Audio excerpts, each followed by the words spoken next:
كان فالجمهور غائب، ما كانش واحد الريتم اللي هو كثير، ما كانش الريتم اللي هو كبير نظرا لعده اشياء. حنا كنعرفوا انه التاثير ديال الغياب ديالهم في عده مباريات، خصوصا المباراه ديال الاتحاد الوادر النهار الصوت اللي المقابله ديال حسن ديال المعلومات الرياضي، كذلك الكاس المرفاسي اللي هو ديربي.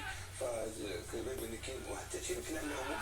فكاين بعض الفروق اللي صحات بعض الامور التقنيه مابقاش كيصحوا اهداف كثيره، كاين بعض الفروق اللي وصلت الى حصيله هدفيه اللي هي مهمه لانه كان عندهم اشكال ديال انهاء الهجمه.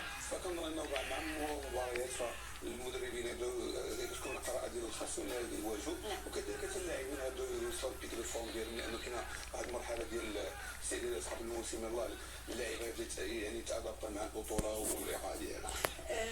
منعم ايضا خصوصا بدات فريق الوداد. لاحظوا عبد الهادي السكسيوي لانه بدا كيلمس الان الضغط ديال لاعبين الفريق الوداد. اسامه الزمراوي، اسامه توصل الكره لارتور سانشيز مره اخرى. الزمراوي هذه فرصه نسيب الشادلي على مسؤوليه بساط العمليات. محاوله الشادلي كيمرر الساخي تسديده والهدف. هدف تعادل لفائده فريق الوداد. حمزه الساخي سخاء وعطاء كيتمكن من تسجيل هدف تعادل لفائده. قاعدين في ابعاد الكره.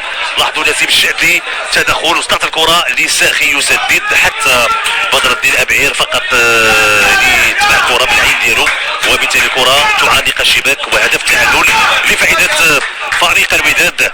الوداد اللي جاء لتسديد المرمى كحل